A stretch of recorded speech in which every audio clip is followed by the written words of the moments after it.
What's going on, people, wherever you are, and however you may be listening, whether it is on your cell phone, your iPad, your tablet, your computer, any type of device.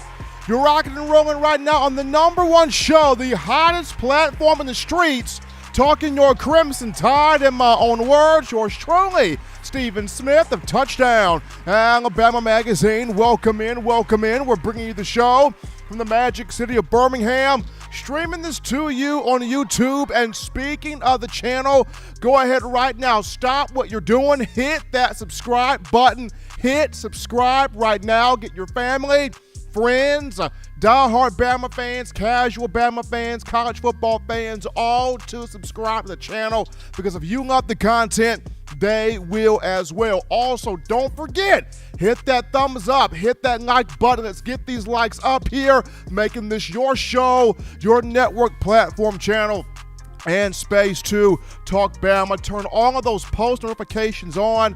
Hit that little bell so that way you miss nothing. I'm talking about you don't miss a crumb of the hot information on your Crimson Tide. We also got you covered here on Facebook and Twitter as well, streaming to you the show. And today being a special day, it's still on my mind. 11 years ago, on April 27th of 2011, where a vicious EF5 tornado ripped through the state and did a lot of damage in the Tuscaloosa and Birmingham area.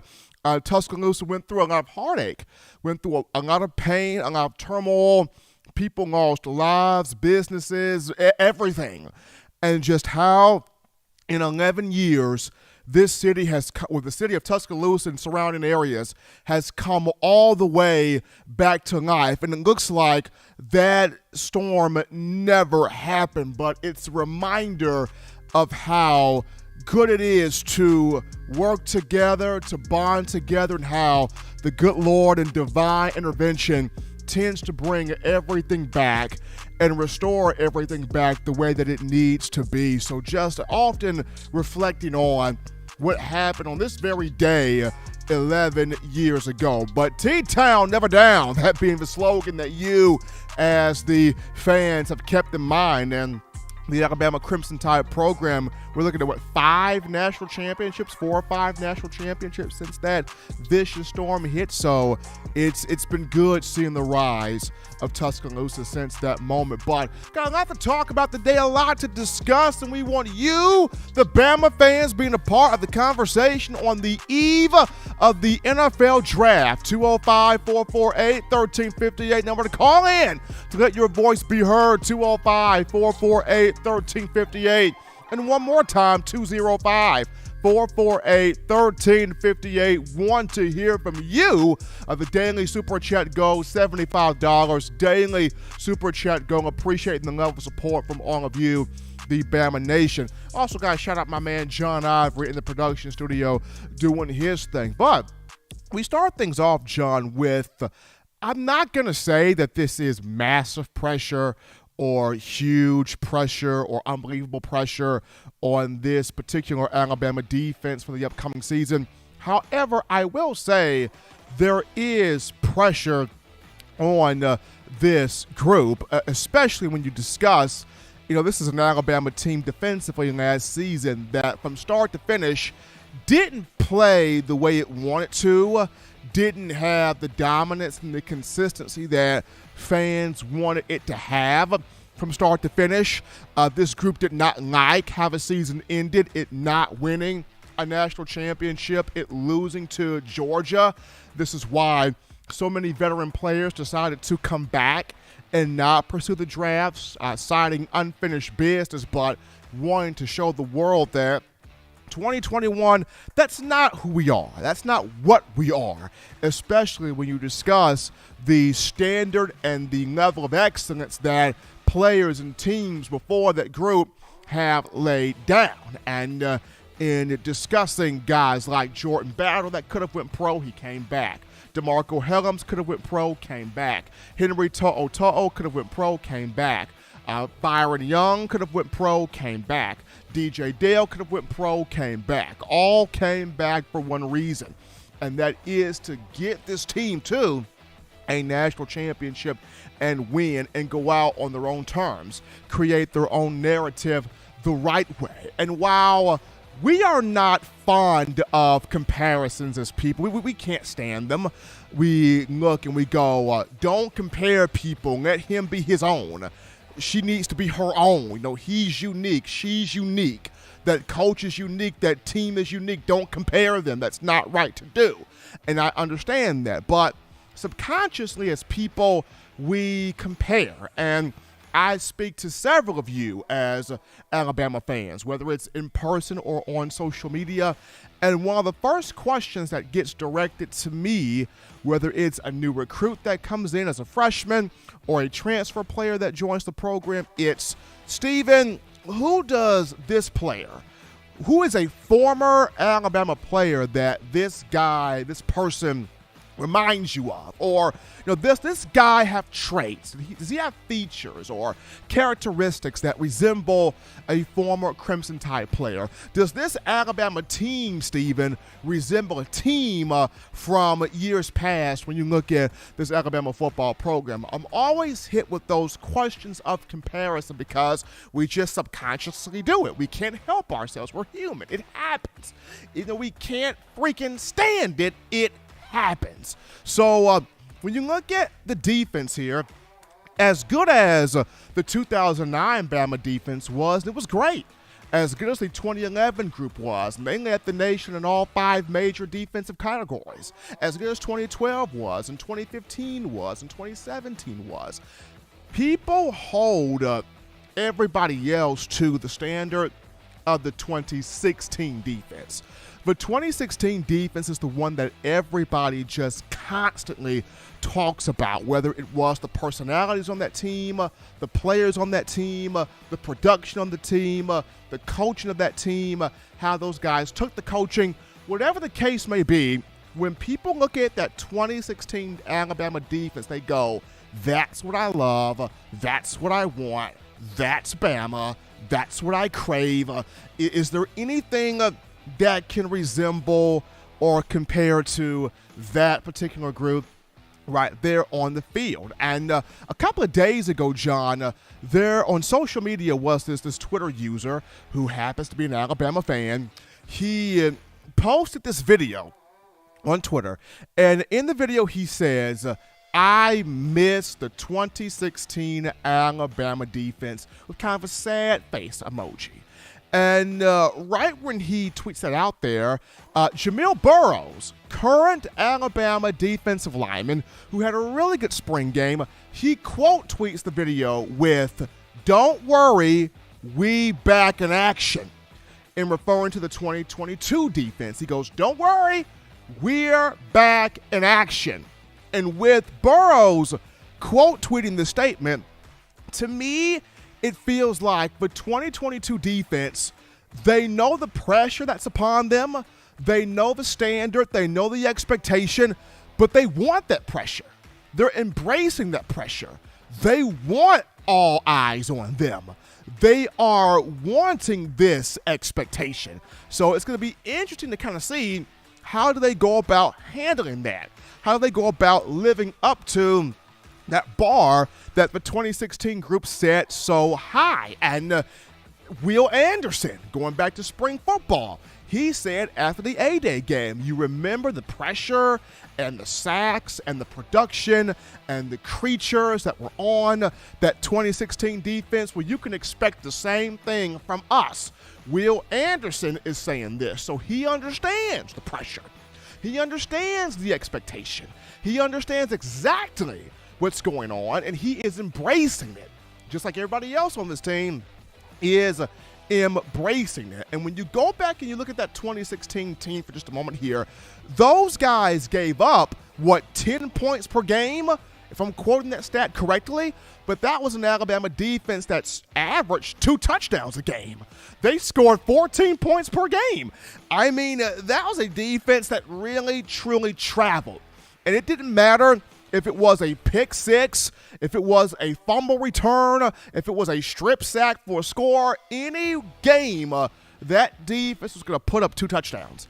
Any game, that defense was going to put up 14 points because that was the nasty, the dominance, the excellence, the hunger, the passion that group had, from the defensive line to the linebackers to the secondary. And this group coming up here in the upcoming fall, they have the pieces, they have the talent, they have the wherewithal, they have the capability to maximize those traits and be what that 2016 defense was, probably even higher than what the 2016 defense was. The question is, can they meet that level?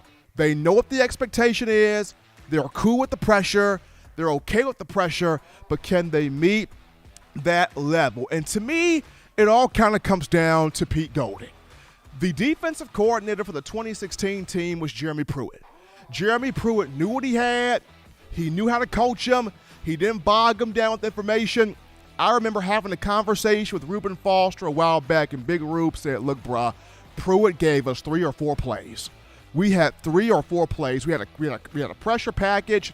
We had a blitz package. We had a regular run, stop, and play. We had a coverage play. We had 3 or 4 plays. But we ran those suckers to absolute perfection. We probably had variations off those 3 or 4 plays, but we ran those plays down to where nobody could stop us. Nobody could score on us. Nobody knew what the world was going on, because we ran that defense to absolute perfection, the way that Coach Pruitt called it out there on the field. And when you look at Pete Golding, what do people ask? Can he be what a Pruitt was? Can he be what a Kirby Smart was? Does he have some traits that resemble those 2 coaches? And he has improved year by year. He has. But now, this season, a lot's going to be on Coach Golding, getting those guys in the right calls, in the right sets, in the right formations, having the right personnel packages on the field when they need to be out there, and having those being executed to perfection. Because if this defense can execute it to perfection, then we will see the 2016 defense out there, because that's exactly what they did. They executed things to the utmost perfection, the way it was called out from Jeremy Pruitt. So can Pete Golding have that same type of effect? We're going to see this here in the upcoming campaign. But for U.S. fans, it's been a question all off-season since the end of the 2021 campaign, and we saw the plethora of names that decided to forego the draft and come back for another year in Tuscaloosa. It's been, can this group be like the 2016 group? Can this group be that dominant, be that elite, be that exceptional, play with that type of hunger? And we're going to get to see this firsthand from summer workouts to fall camp throughout the season, from start to finish. My hope is that, and my belief is that they can, if these guys stay healthy and Pete Golding gets the right packages out there on the field. But we can go to a break right here, folks. Don't touch that dial. Just getting started. When we return, we go to the phone lines. We grab your calls. We take your questions. We take your conversations. What do you want to bring to the table? We talk to you, the Bama Nation, after this. You're watching In My Own Words with Stephen M. Smith, brought to you by We Own the Fourth Quarter. Get your 4-finger bling necklace today by visiting weownthefourthquarter.com. Throw them foes up. 9 players have teamed up and released the Alabama Team Paper, which is a video yearbook they've put out for sale direct to fans. Now, for the first time, small dollar purchases from the fans can support the players as a group as well as a great cause, because $1 of every subscription payment is donated to the Boys and Girls Club of America. Be a 5-star fan base and support your team and a great cause with Team Paper. Check it out at teampaper.com/Alabama. Remember the taste of Grandma's delicious sweets? Emily's Heirloom Pound Cakes brings back those precious memories with just one bite. Each cake made from scratch. They make the perfect dessert to share with family and friends for any occasion, and Ordering is easy. Visit Emily'sHeirloomPoundCakes.com. Click the online store and shop. Then pick up your fresh cake at the kitchen in downtown Homewood. Order yours online at Emily'sHeirloomPoundCakes.com. Emily's Heirloom Pound Cakes, making memories from scratch. All right, people, we're back in popping on a Wednesday. Hump day, folks. In my own words, yours truly, Stephen Smith. Touchdown, Alabama Magazine. Appreciate you guys checking us out on the eve of the NFL Draft. Continue to hit that like button. Hit that thumbs up. Get these likes up. Also hit subscribe. Make this your show, your network platform, channel, and space to talk Bama. Guys, shout out my man Jamie Wilhelm with that $4.99 in the super chats. Appreciate the love there from Jamie. And he also had a question there. His thoughts on, can Tyler Harrell be what Jameson Williams was? I know our own Patrick Dow, breaking news reporter for TDA, has his show now, his podcast, Pat Reacts, on the YouTube channel. Definitely want to check that out. Pat is going to do an incredible job with this new show. And going back to what I mentioned, as much as you don't like to make those comparisons, and it is unfair to compare Harrell to Williams, but I will say the similar traits are the speed. I mean, both guys have blazing speed, and the similar traits are when both guys came from, when Jameson Williams came from Ohio State, he didn't have just a whole lot of production. That's due to the guys ahead of him, but he came to Alabama and popped off. Tyler Harrell actually had more production at Louisville and looks to pop off here at Alabama. So there are a couple of similarities between Harrell and Williams, but we'll see how Harrell does in the SEC for the Crimson Tide. We're going to go to the phone lines to grab your calls. The call segment is brought to you by the Blue Wrench Gang, 205-448-1358. The number to call in, 205-448-1358. We grab a call here. You're live on the show. What's going on? How are you feeling? State your name and where you calling from? Oh, it's hump day, hump day. Don't let it slip away. Get down on Emily's Pound Cake. Ooh, get you one today. I tell you what, I hope everybody's doing great tonight. And, I always try to come on here and do the lighter side of life, and try to make a funny, make somebody laugh, get their mind off their troubles. We want to remember April the 27th, 2011. There's a few of us in this chat can remember April the 3rd, 1974, with all the destruction we had in this country. And, it was 2 generational tornado outbreaks I saw in my life, and it's very rare, and we didn't want to see those, but we you don't have a choice. When it happens, it happens. But, there's somebody in this chat, somebody in the, even in our Blue Wrench Gang or in the chat or anybody's here that knows somebody, it was devastated by this.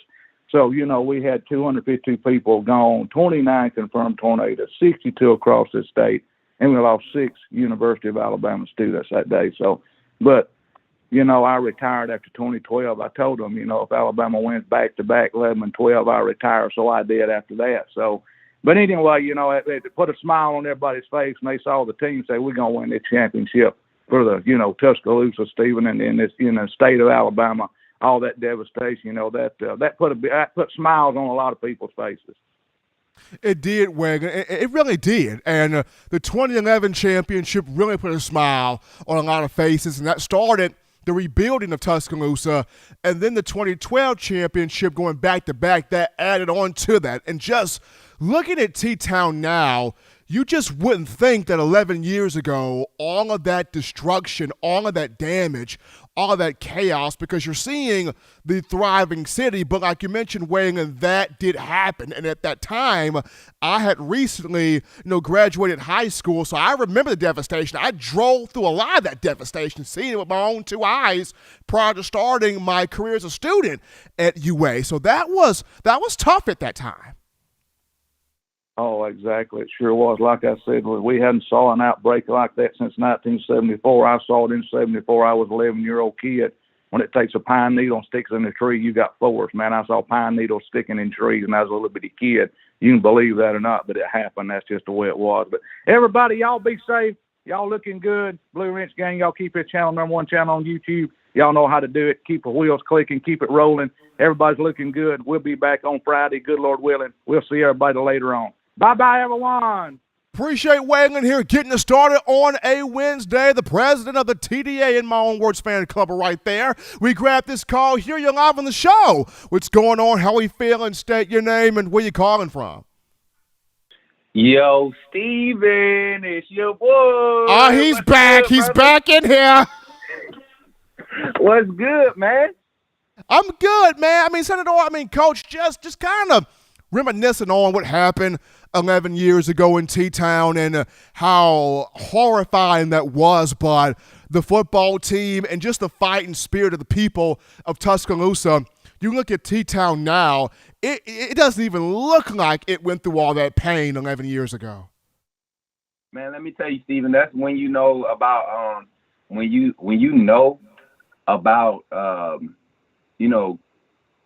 continuity and togetherness, when you have real human nature taking place, man, where people care about each other. That's where our natural instinct is to care for one another. We're taught to hate.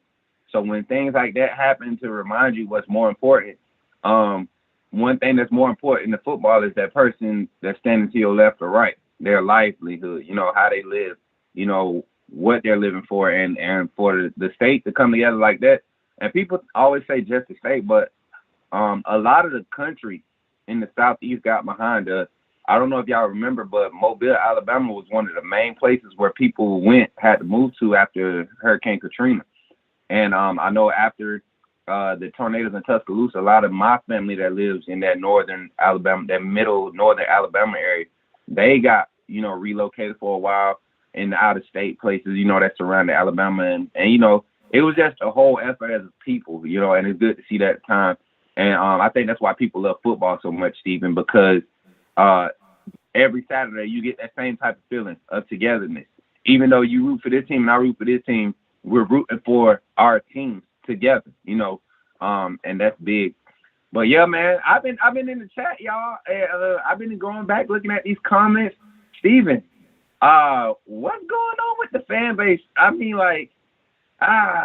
don't want to get too much into the fan base. I want to give my opinion on some things, just one or two things that I've been missing out on. And one of the main things was from the spring game. I keep seeing fans talking about the offensive line and we ain't gonna be able to do that. And I seen Waylon going in different spots. Yeah, we ain't gonna be able to do this. I seen I heard Tobias, who kind of coincides with my viewpoint. It's the spring game.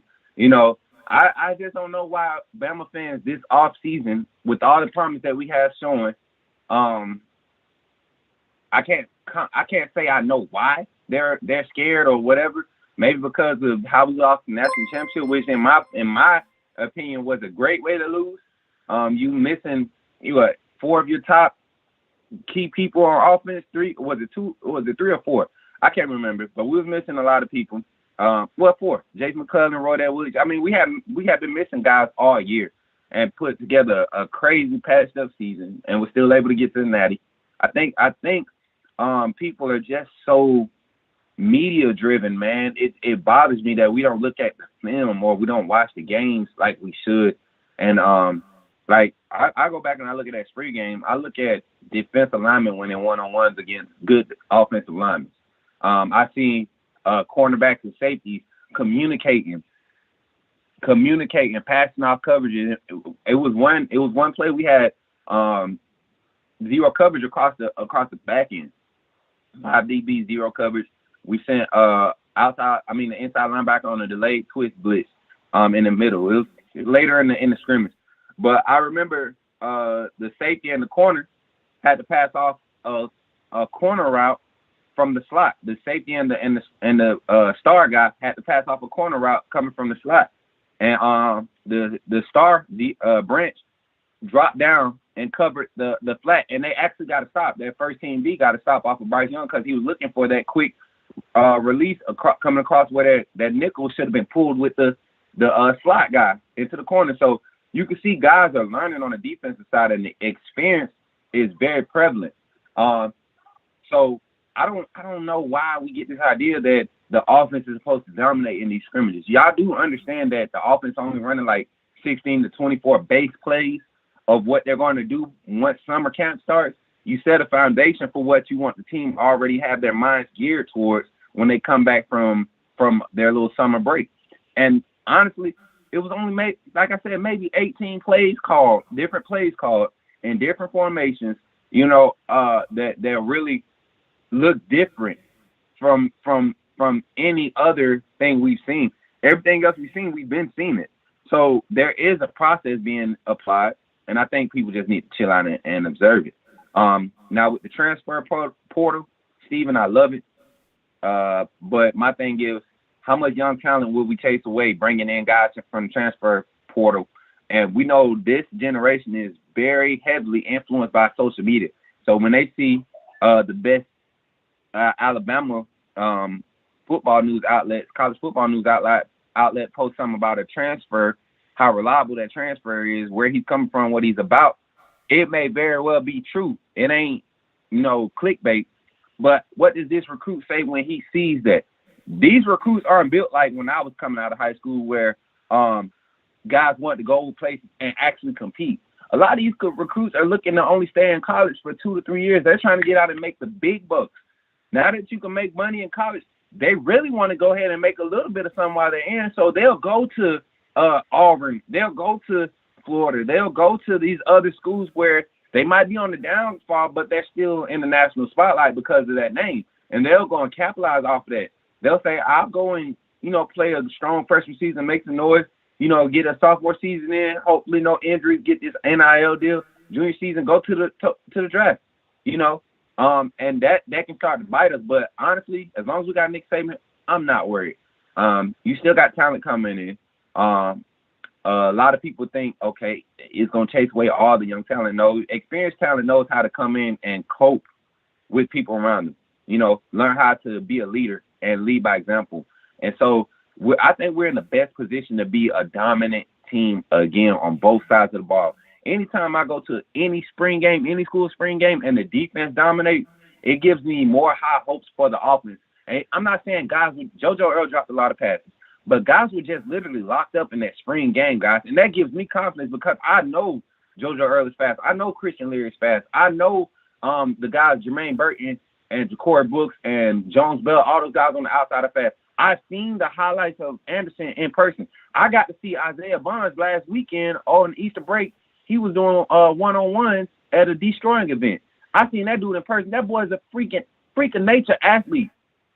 So if we can just trust the process, fans, and stop tripping, stop listening to the ones that's whining about a spring game and our O-line that wasn't healthy, guys being put in new positions, trying it out against guys who are experienced in that position, who've been doing that for 16, 17 years of their life or however long that's whatever got them to Alabama. Offensive linemen have the toughest job when they come to Alabama because you're not coming in as left guard. You're coming in as an offensive lineman. You know what I'm saying? So that's where I'm at with it, man. I love what our team is building right now. Offensive line going to be fine. Steen was a good pickup. Harold, I don't think he's going to be Jameis Winston, but he does provide a threat at speed. And you can't compare what he did at Louisville, just like you couldn't compare what Williamson did at Ohio State. And this new tight end guy, I'm excited about it. Don't forget Latu, though. I feel like we got 2 hard-working tight ends that can catch the ball. They might not be flashy, but they can catch the ball, and I think that's going to help with our run game a lot. We didn't have that last year because Billingsley would not block. He effort, 100% effort, but just not athletically there like I thought he was. Very physical. So he needs to be stuck at that fullback role. That should be his. And let another tight end come in and get on that line and block, man. I'm just excited to talk, man. I know I'm going rambling, Steven. I'm just happy to be back with the gang, bro. And y'all, that was it. I appreciate y'all for letting me call, man. Steven, I'm happy to be back, man. Roll Tide. College football is going to be here before we know it, man. April is already gone. And before we know it, it's going to be September, August, September time. Second week of September, we're going to be beating up on Texas. And, man, I'm going to be in the live game chat, watch party, turning up as I always do. But much love, Steven. Much love to everybody in the chat. Hey, let's go, man. Roll Tide. Coach Smoot, I'm out. TDA, I love y'all. Blue Ridge gang, keep turning up. Let me see all them blue wrenches in the chat right now. Get some fire. Let's get some likes. Let's get some shares on this. And let's keep growing, y'all. Much love, Steven. Roll Tide, I'm out. Appreciate Coach Smoke there calling in on a Wednesday to the show. 205-448-1358. Number to call in. We grab this call. You're live on the show. What's going on? How we feeling? State your name and where you calling from. Roll Tide, Steven. What's going on this beautiful Wednesday? Doing great. William, can't complain. Doing great. Just though, thinking about what happened 11 years ago in Tuscaloosa as I was younger, getting ready to start college, and the tornado that ripped through. But 11 years later, it doesn't even seem like the city has went through all that pain because of how it looks now versus what it did then. Yeah, no doubt. I can see that it even goes across teams. Auburn even came up there and helped us out, with the cleanup and stuff up there. So down there, so. It's just wonderful how the state can come together at times like that. Anyway, I won't keep you long. I want to ask you about this draft that's coming up tomorrow. We got any guys that are going there that may hurt us in the long run, or what's your views on that? On the draft, well, two guys will be in Vegas for Alabama. That would be Evan Neal and Jameson Williams, both of these 2 first-round picks. Evan projected to go in the top 5. Jameson Williams projected to go in the top 20 despite the ACL injury he suffered in the national championship game. So both of those 2 are first rounders. Everybody else will go second round on down. So night 1, which is tomorrow, expect 2 Bama names to be called on night 1. Is that really going to hurt us on our positions on the team as it stands up now, or what do you think? I don't think it. Evan Neal, losing him to the draft, it hurts to lose an offensive lineman of his caliber. Now, I'm not saying that Steen is going to be like Evan Neal, absolutely not. But Steen coming in as a transfer does give you experience from Vanderbilt, so he would play at left tackle. In terms of losing Jameson Williams, Tyler Harrell is a speedster. Is he going to be exactly like J-Mo? More than likely not, but he does give you experience. He does give you a deep ball threat. And what's great about college football, William, you know as well as I do, is seeing how this team gels from the spring to the summer to fall camp. So the fun is in the mystery. It's going to be fun to watch what does this 2022 version of Bama look like. Yes, sir. I'm excited for it. Roll Tide, man. Absolutely. Appreciate my man, Will. Absolutely. Gotta love William from Iowa calling in. And that's the fun part, seeing what this team in the upcoming fall will look like on the field. But we grab this call. You're live on the show. What's going on? How we feeling? State your name and where you calling from. What's up, man? You're live on the show, caller. What's going on? Uncle Charles is here. What's going on, man? Man, what's happening, man? What's going on, player? Man, Uncle Charles, I'm doing good, doing even better now that you in here. Man, let me tell you something, man.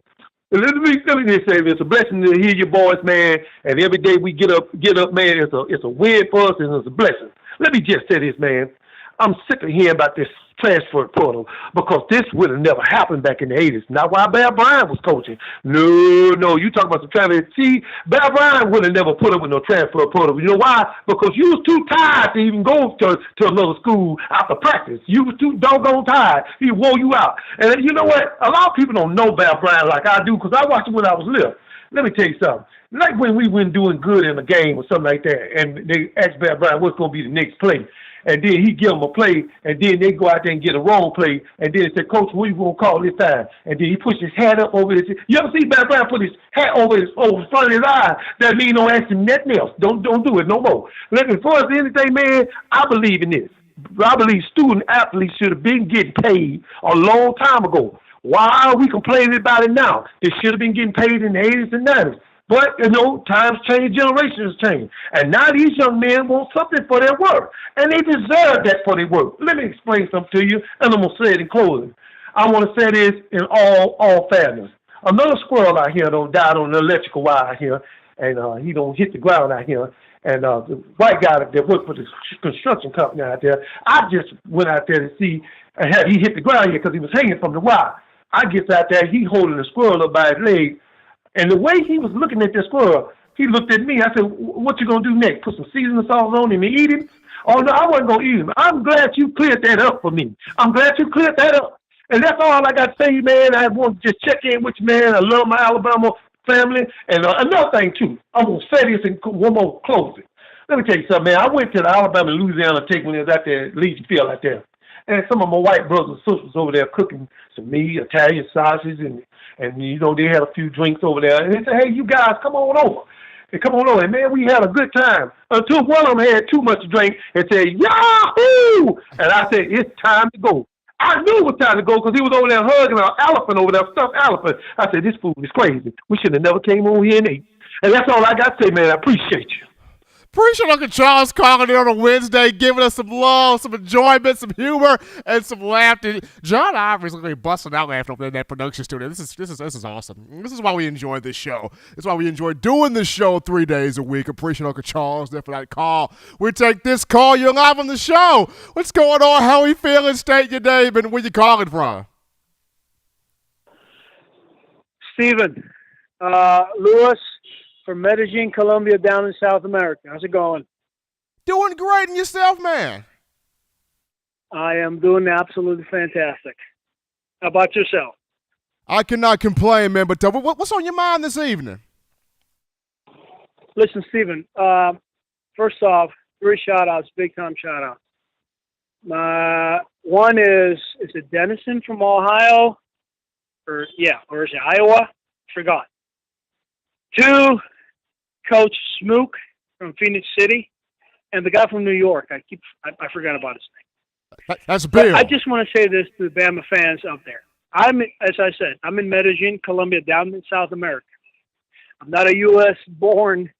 I just happen to speak the language. I'm 53. The reason why is because I lived in Miami back when I was a little kid, and I learned the language. And I'm a huge Bama fan.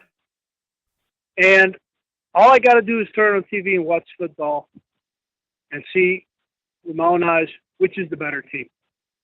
And I don't know why people go so crazy about Alabama. And you all people there in the States go crazy because Alabama's not, winning championships year after year after year after year. It's hard. It's very difficult to win. People sometimes, me, like more than 3,000 miles away. 3,000 miles away in a different latitude all across the world. Alabama has a better team like almost every single year. Almost everything. Just like the big time sports down here is soccer with us over here. And when you have the better team. It's difficult to not understand when you have the better team. Things happen, just like with Georgia. We lost Mechie, and then the Ohio transfer, sadly, injury, and that was devastating. But just with one of them 2 guys playing on the field was going to be difficult for Georgia to win. But, kudos to Georgia. It is what it is. But, I just want to say to all the Alabama fans over there in the States, from a person all the way down here, it's a heck of a team, a whole bunch of huge, outstanding players. It is difficult to win year after year. It is, people lose sight. It is difficult to win.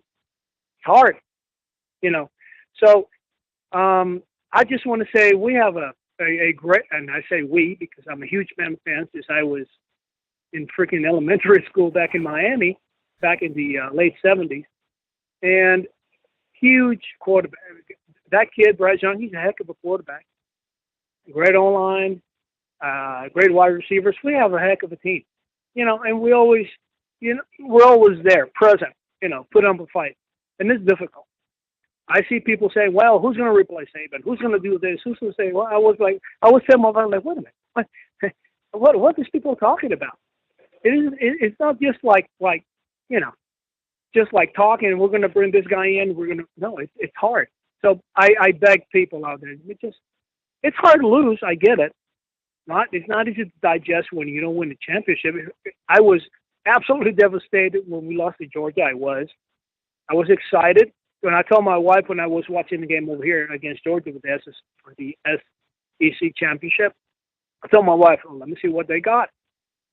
And once I saw them 41 points, I was, well, not as good as I thought. Sadly, without Mechie, the Ohio transfer, I was like, well, it is not the same ball game. Sadly, it is. And people understand that. So I just want to say that it's a heck of a team. I am absolutely confident this year, as I've always been. But we have a heck of a team, man. I wish people could criticize less and just cherish more what we have with Saban and them guys playing hard. Because I tell you, for all the people out there listening right now, including you, Stephen, and all the producers and everyone, once Saban is gone, and I tell you this, once he's gone, it's going to be a whole different ball game. It's going to be really, absolutely different. It's going to be night and day. From a person more than 3,000 miles away, and because I know this from my local sports, when you have the big dog calling the shots, and one of them the big dog is gone, I tell you, it's a different ball game. So let's just cherish what we have, and let's just push the wagon, as we say down here, all together. I know it's sad when you get pissed off because supposedly you're supposed to win by 20, 30, 40, 50. Not really. It is difficult. Anyway, so I keep watching your show, Stephen. Heck of a job. You guys do a great show. I try to watch it every time. And again, shout out to my man, to Dennison in Ohio, or Iowa. I can't recall the guy from New York, also, and Coach Smook. Them three guys, outstanding. Just like the rest of your of the people that call in this show. Absolutely. Appreciate it. We're getting love, John, all the way in South America. This is fantastic. And I agree with the points that he made. You got to cherish and appreciate what Coach Saban has done where this program is concerned. But for a lot of Bama fans, it's you want to have it all. It's do you want the high-flying offense or do you want the soul-crushing defense? And a lot of fans say, well, can we have both? Can we not have both? Is it wrong to have both? Is it wrong to desire both? Is it wrong to demand both? And both can happen. Both absolutely can happen. And the offensive line, people have been up in arms about that since spring. You didn't have several guys. Several guys were banged up in spring practice. Those guys will be back. Summer workouts, preseason camp. They will be ready to go by the upcoming season.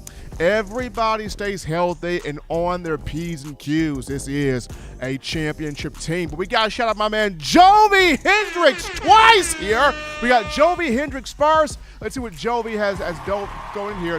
Hendricks first today, $25 donation. And then right after the $25 donation, he had another one here. Well, I guess it was only the 25. It was only the 25, so I thought it was two that from Joey, but it was actually, it was two. It was 25 and 25 again. So appreciate Jovi Hendricks for that $50 donation, 25 and 25 again. 205-448-1358. Number to call in to let your voice be heard. 205-448-1358. We got a quick topic here, and this goes to Mark Ingram. And Twitter Spaces is something new to social media. I guess it's kind of like a podcast, like audio show type of thing, but it was Jonathan Allen, Deron Payne, and Mark Ingram, three Crimson Tide legends, three Crimson Tide alums that were on Twitter Spaces last night discussing the NFL draft and just their greatest moments from being with the Crimson Tide and under Coach Saban.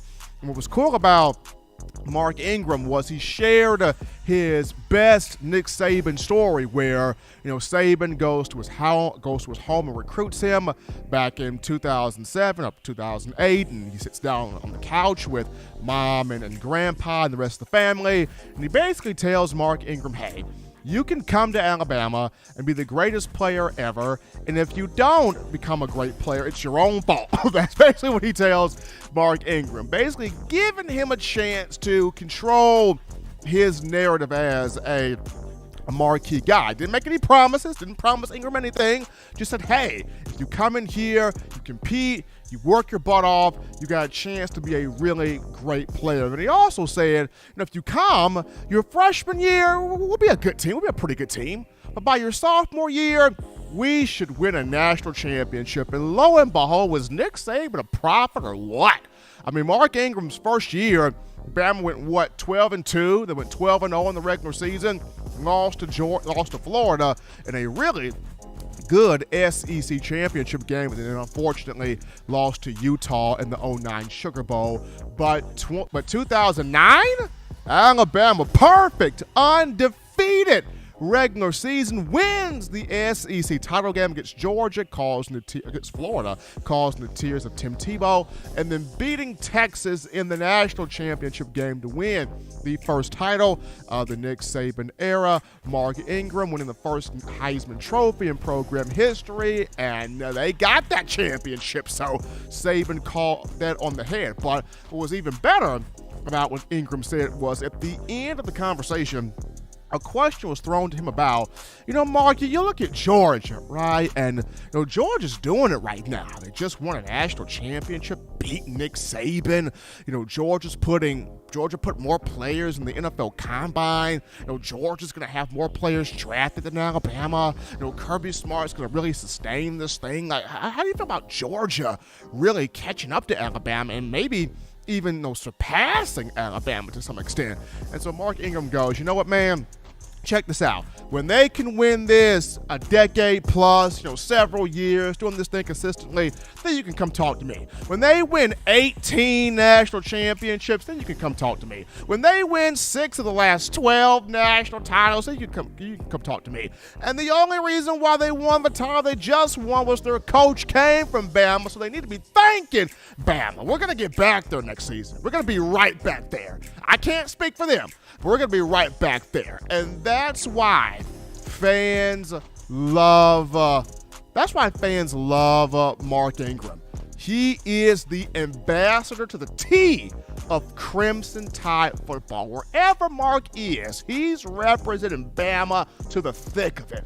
And that's why U.S. fans cherish that man throughout all of what he does, whether it was playing at Alabama, whether it's his long career in the NFL, going on 12 seasons now in the upcoming fall, and he's now a owner of DC United, the soccer team down there. So Mark Ingram doing his thing. But we're going to go to a break right now. Callers hold through for the next 10 minutes. Our call back for the next 10 minutes. When we get back from the break, we get into the Alabama secondary, breaking this thing down. Is Eli Ricks all we believe he is? Can Malachi Moore be that impactful player that he was from his freshman season? We talk the Alabama secondary after this.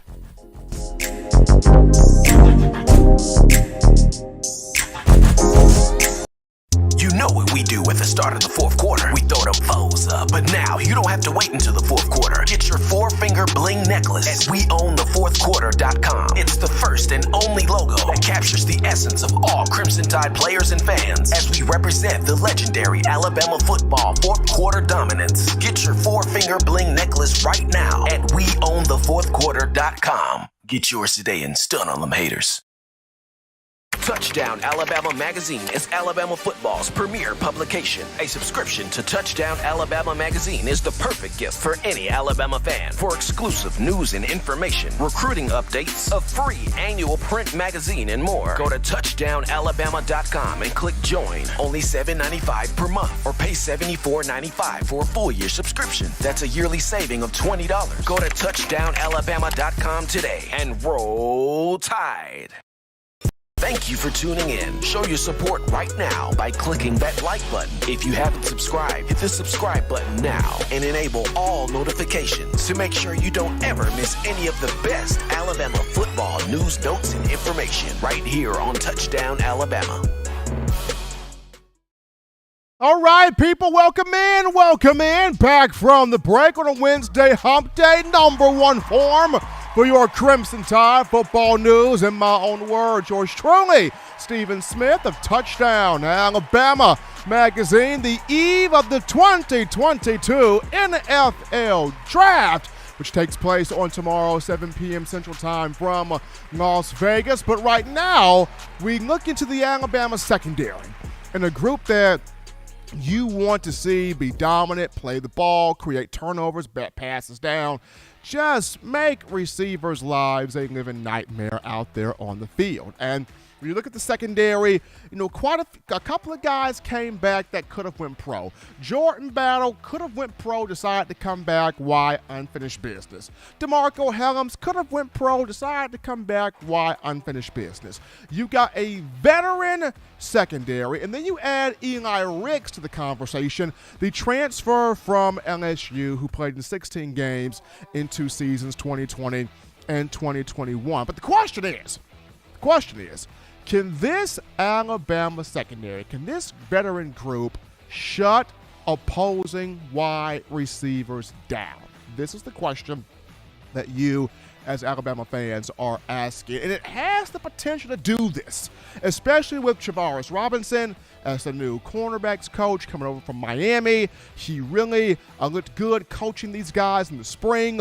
You can tell Coach Saban really trusts him as Saban kind of took a step back and let Robinson really be hands-on and coaching the corners. Charles Kelly coaching the safeties once again this year. Nick Saban still in the area, being hands-on, involved with the DBs, but you're seeing a bit more this year of him pulling a little bit back off and allowing these assistant coaches to coach these young men on the field. But the big question starts off here with the secondary is Eli Ricks, and a lot has been made of him, and for obvious reasons. I mean, coming from LSU, his career in 2 seasons, 16 games, despite a shoulder injury limiting him to 6 games a season ago. Ricks, 31 tackles, 6 pass breakups, 5 interceptions. 4 of those picks came in his freshman year. He was a freshman All-SEC performer. I believe a freshman All-American as well at that, if my memory if that serves correctly. That serves correctly. The point being, Ricks did big work as a freshman and in 2 seasons with LSU. And at 6'2", 190 pounds from California, the former 5-star in the 2020 class, he brings a lot to the table. He brings size, he brings quickness, he brings athleticism, he brings versatility, he brings ball skills, he brings coverage skills, he's a secure tackler, he's a ball hawk. He can do quite the amount of things. Very technical, very technique sound, savvy dude. And even in the spring game, playing on the second-team defense, Team Crimson, Ricks did have 5 tackles, kept plays in front of him, did not give up a whole bunch of plays, locked down on his area. And what's interesting is he posted some words, some big positive words of affirmation on his bathroom mirror, and a few of those things just so happen to be, getting 5+ interceptions this season, getting 20+ pass breakups, being the Jim Thorpe Award winner, which that award goes to the nation's top defensive back in college football, being a first-team All-American, being a national champion, being a first-round draft pick, top 10 draft pick. All of these things Ricks put on his mirror. He put, remind guys who you are, remind guys that you are that dude. He put all of this on his mirror. And this is big, and this is huge, this is good. And you want this because you want a guy having that type of mentality as a defensive back. The question is, will he bring those same attributes from LSU to Alabama? Can he be that corner that takes away a whole side of the field? Can he be that corner that plays like a Dre Kirkpatrick, a D. Milner, a Marlon Humphrey, a Cyrus Jones, a Levi Wallace, an Anthony Abbott, a Patrick Surtain? Can he play like that? That's the big thing. Because if he can play like that, then that's going to make the safety's job easier. Whoever plays star, their job easier. Whoever's the opposite corner of Ricks, their job easier. It's going to make so much easier if Ricks can take what he did in 2 seasons at LSU and apply it from start to finish at Alabama. He picked up the system. He picked up things throughout spring ball. But if he can take what he did for the Bayou Bengals and play that over here in Tuscaloosa, it's a big deal, because the opposite corner spot, you got a battle here between Kool-Aid McKinstry and Kyrie Jackson. Who wins that role? Who takes it between Kool-Aid and Kyrie? Both had big improvement in spring ball. Kyrie had 2 pass breakups in the A-Day game. He did some big stuff. Kool-Aid McKinstry had a pass breakup, kept plays in front of him. Kool-Aid all offseason has been working with Justin Woodall, former Alabama safety, on the fine details of how to be a defensive back. Kyrie Jackson, I don't know if he's been training with somebody in the offseason, but he really looked good in spring. And both guys had strong seasons last year. They did good. Kool-Aid, first team All-SEC. Kyrie Jackson did some good things coming over from JUCO. But if Eli Ricks is all that we think he's going to be, then who takes that second job? Does Kool-Aid take it? Does Kyrie take it? And that's a question for U.S. fans. And for me, I know I've put my money, my chips there on McKinstry just due to the 5-star talent coming out of high school. But no, Kyrie showed me a little bit some of that A-Day game. He showed me a little bit. The range, the balance, the control, staying in front of the receiver, breaking up the ball. You got 3 guys who can all be starters. Ricks, starter material. Kool-Aid, starter material. Kyrie, starter material. All these guys can be starters. That's a good thing. The competition has matured all 3 guys, and is maturing all 3 guys. So that's going to be fun there. Between Kool-Aid and Kyrie, who snatches that other corner spot here and making this secondary really, really, really good. And then Malachi Moore.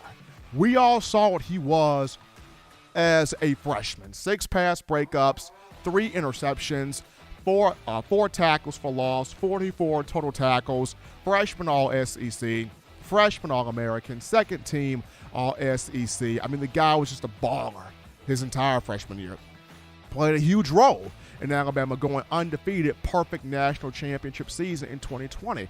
But last season, you didn't see much of Malachi on the field. I mean, yeah, you saw him on special teams, and that was cool, but when you're used to seeing somebody as a starter in that defensive secondary, and then the next year they're not, you wonder, okay, what happened? What went wrong? What transpired? Miss seeing that guy on the field. Now, part of the reason was Brian Branch was just that good. And he was. 55 tackles, 5 of those for loss, a team-high 9 pass breakups. Brian Branch wasn't playing around. Brian Branch was taking everybody's cookies. And he was doing that. And you can expect even more big things from him this season. But when you look at Malachi, can he get back to that highly impactful, productive player he was from his freshman campaign? He had a good spring. He's back 100% healthy. Malachi in the A-Day game, despite him slipping and falling on that 52-yard touchdown pass from Jalen Milroe to Christian Leary, Moore did have 7 tackles and 1 pass breakup. So he had a good spring. But can he get back to what he was his freshman year? Because if he can, he unlocks a lot of that secondary due to how cerebral he is, his intelligence, his IQ, his feel for the game. Having him back full throttle really unlocks all areas of the defensive secondary. I think this group can really be a good group, but it comes down to, is Ricks all we think he is? Kyrie and Kool-Aid, who takes that second corner spot? And can we see a Malachi Moore from his freshman year resurface this time around? We get all those 3 things in the pot here. This is going to be a dangerous secondary to mess with. But we take a break, folks. Don't touch that dial, because when we get back, we return to the phone lines, grabbing your calls, your thoughts, your interactions, your chats, your questions. Bring them in. Bring them in right after this. Don't touch that dial. Call in right now as we're taking your calls up next on In My Own Words with Stephen M. Smith. Brought to you by We Own the Fourth Quarter. Visit WeOwnTheFourthQuarter.com now to get your four-finger bling necklace.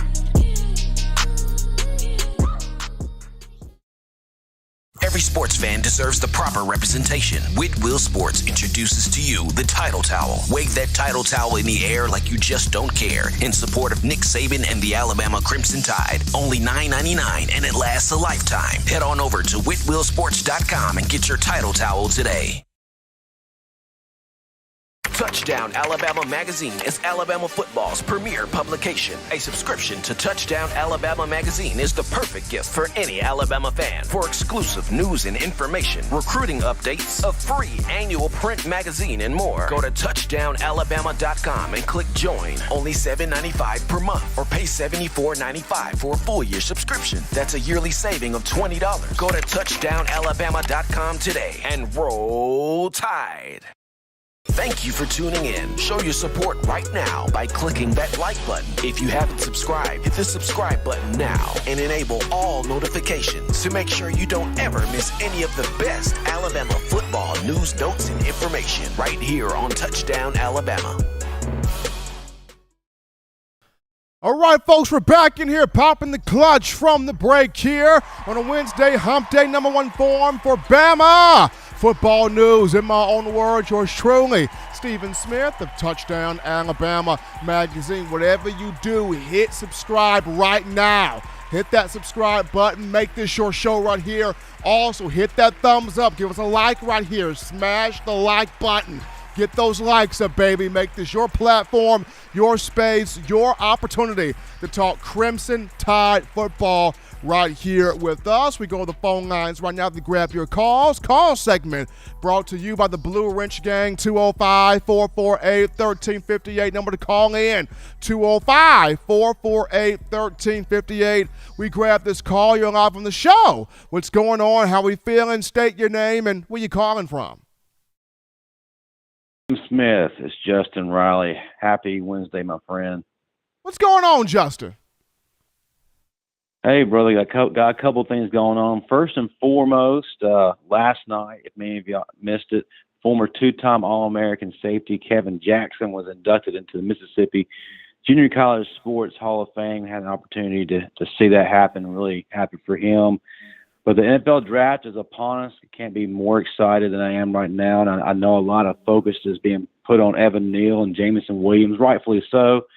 But, Stephen, I got to go ahead and tell you, I wouldn't be surprised if we have two more guys jump into the first round, that being Christian Harris and Fedarian Mathis. And speaking of Big Phil, I'm pleading with my Baltimore Ravens right now, don't mess this up. Don't mess it up. Please get this man. We need him up front. We need him to wreck things. He's the man for the job. And Stephen, I need you to tell Bill Belichick to quit keeping us in mystery. We already know the pick has been made. He's going to get Slade Bolden. It's no mystery at all. And finally, I think that Christopher Allen is going to be the steal of the draft. Not many people are talking about him because of the injuries, but I think he's going to be a guy that once he's fully healthy, he's going to be a Pro Bowler for quite some time. I agree with you, Justin, on Chris Allen. I think he is the steal. When you go back and you watch the 2020 season, 13 tackles for loss, 6 sacks. I mean, he was a menace out there prior to getting hurt to start the 2021 campaign against Miami. Big Phil and Christian Harris, I would like to see them go in the first round, but I got both of those two at the top of the second round. I actually think the Ravens do get Big Phil. They need help on that defensive line. John Harbaugh knows, that team knows it. Christian Harris, because of the fact that the Patriots no longer Donta Hightower, free agent still. Kyle Van Noy, I think, is gone. I don't know if Kyle Van Noy is still in New England. If he is not, I would not mind seeing New England take Christian Harris or the Pittsburgh Steelers take Christian Harris. I mean, he fits kind of both of those two.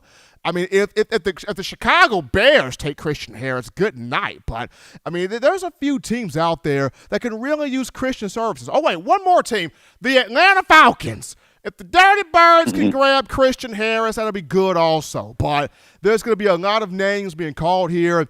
in this draft. Looking forward to seeing all of these guys come off the board because it's a dream come true for them. They've worked their butts off their entire life for this moment and for their families to enjoy this moment with them. So couldn't be more happier for these young men. Yeah, same here. And I like your idea of Christian Harris going to New England. Man, that'd be a full Alabama linebacker room. Couldn't be more devastating for the offenses coming next season if that were to go down. So, yeah, I'd love to see that. Going to be interesting, man. Going to be interesting to see how this draft shakes out. Appreciate my man Justin Riley calling in from Mississippi, giving us some love here on the show. And kudos to Mr. Kevin Jackson for getting inducted into the Mississippi Junior College Sports Hall of Fame there. Kevin Jackson actually played at Alabama, so that's really cool right there. We take this call. Here you're live on the show. What's going on? How are you feeling? State your name and where you calling from. Steve, what up with you, man? This is Jay from Sheffield. Jay, what's popping off, brother? Ready to cap. As usual, ready to cap, my boy. What you got for me, Jay? Coordinator creativity. That's it, man. Coordinator creativity. I ain't got to say too much about it. That's it, man. Just a little creativity, man. Every once in a while. We might see 3 corners out there, right? All 3 of them supposedly starters, right? Right. Okay.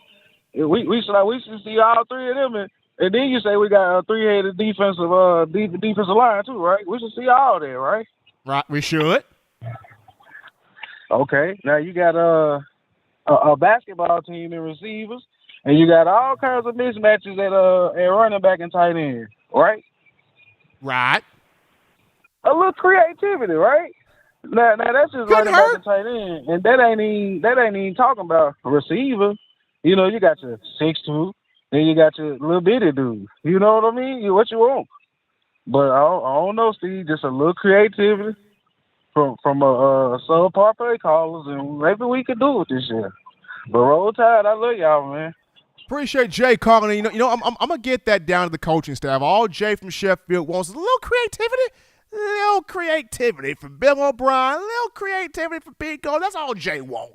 You get Jay a little creativity, he is good to go. I'm going to get that down on a pen and a piece of paper. We'll take this call here. You're live on the show. What's going on? How are we feeling? State your name and where you calling from. I'm just Well, Coach Smoke was just calling in the listen there, unfortunately. We was calling in the listen there. But we actually got this really cool voicemail. So, John, let's see what this voicemail is popping like right here. Hello, Stephen. This is Kerry from Texas. Had a comment with all the new talent that Alabama has at wide receiver. Don't you think that the current guys who are on the roster are going to be a little depressed coming to Alabama and knowing that Saban is going to be using the transfer portal? And it just means basically that some people just ain't going to play. They thought they'd work their way up through the depth chart, and they find out now, you know, with Harold and Burden coming in, that they're going to be pushed back again. So I'm not sure that's an overall positive for the program. Look forward to your thoughts. So, good question there on the receivers. Do I think that the guys coming in from the transfer portal would make, you know, the other guys, recruits on campus, you know, depressed that they're not being able to get out there and play quicker? I don't think it brings depression. I just think it heightens that level of competition. I feel like this. If Coach Saban felt like the guys already on the roster were all that Bama needed, he doesn't go to the portal. You only go to the portal if you feel like what you already have is not getting it done. Not saying that they're not good enough. No, of course not. You don't want to, you know, dampen the spirit like that. But you go to the portal if you feel like the guys already on your roster are simply not getting it done. I mean, for example, Alabama doesn't go and get a Jameson Williams if Coach Saban felt like a J.I. Hall, Trayshawn Holden, you know, and those guys were going to be able to get it done. He doesn't go to the portal and get Jameson Williams. He goes to the portal and get Jameson Williams because he felt like, okay, I got guys, but they're not hitting where I need them to hit at. They're not getting it done. So I got to go get Jameson Williams. I mean, he goes out and gets a Tyler Harrell because he feels like, okay, you know, JoJo Earl's growing, Christian Leary's growing. We got some guys that are growing, but, you know, I need guys that I know experience and is going to get that thing done. That's why he goes out there and he gets Jermaine Burton from Georgia. That's why Saban goes out there and he gets Tyler Harrell from Louisville, because he looks at his roster of receivers that are already there that he recruited. Talented, yes. Gifted, yes. Tools, oh yeah. But he's like, but can they really get this thing done? And Saban probably felt like, you know, they're just a little bit away from what I want them to do. And that's why he goes out in the portal and he gets the guys that he gets there. But awesome voicemail right there. We're going to go to a quick topic right here, and this one goes to the NFL draft. And I'm excited for tomorrow, people in Vegas. I mean, one of these days, John, we're going to cover the draft. One of these days, John, we're going to do in my own words from the draft. We're going to do this, but I'm excited about the draft. Bama's going to have 2 guys in that first round. Other guys will go second round on down, day 2 to day 3, but it's going to be exciting to see who picks up Jameson Williams, who picks up Brian Robinson, where does John Mechie go, who gets Chris Allen, Fedarian Mathis, does Slade Bolden get drafted? I mean, it's going to be some interesting questions across the board, and I'm ready for all of them. Also, who picks up Jalen Armour-Davis and Josh Jobe? I feel like we haven't talked much about those two, and they're in the draft. I mean, they're in the draft. I mean, Armour-Davis was a bit more consistent than Jobe last season, but both of those guys are in the draft. So it's going to be good to see. Thursday to Saturday. You know, how many Bama players hear their names called and will change the lives of themselves and their family members forever? And then of whom does not get called? You know, how many of those guys quickly get those undrafted free agent deals and go off to a mini camp and have success there? So draft starts tomorrow, 7 p.m. Central Time on the ESPN family of networks, also NFL Network. It's going to be awesome to see that. We take our final break here on the show. Don't touch that dial, because when we get back, we wrap things up with discussing Bama tight ends. You know, people did not give Cameron Latu his just due a season ago. Why you should not sleep on that young man in the upcoming season. We'll talk Latu after this.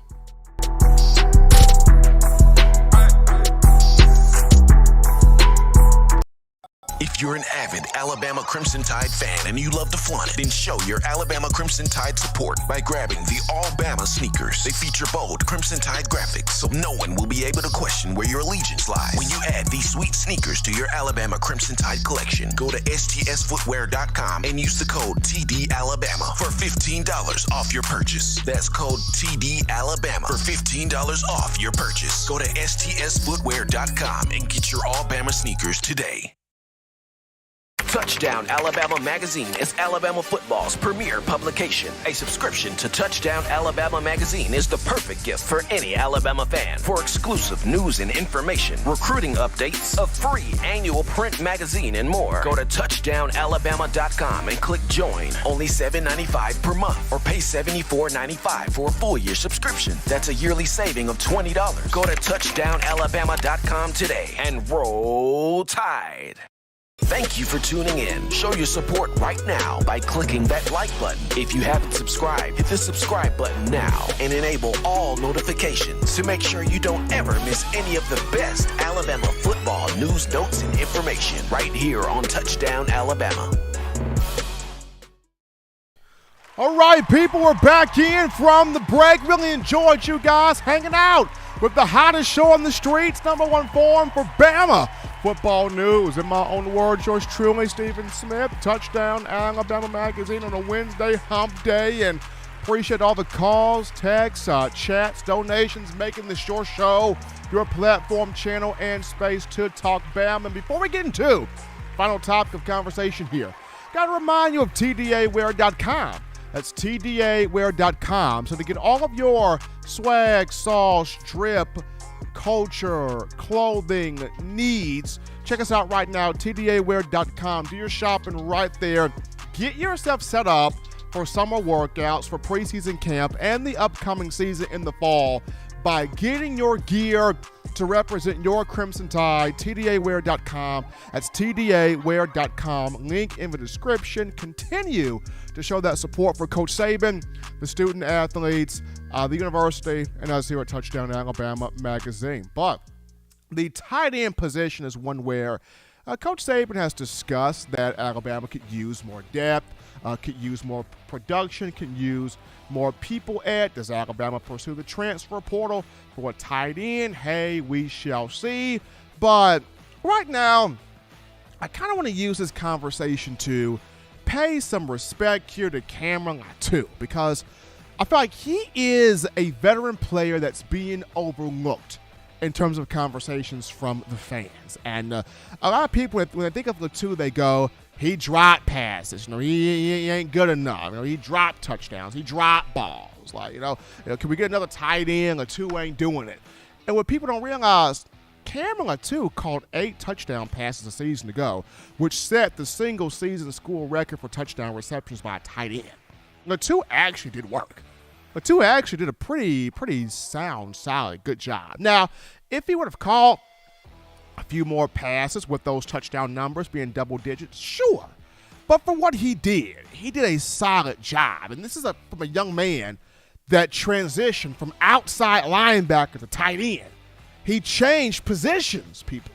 He had to change positions. He had to change his body. He had to learn a whole new spot. And he did it.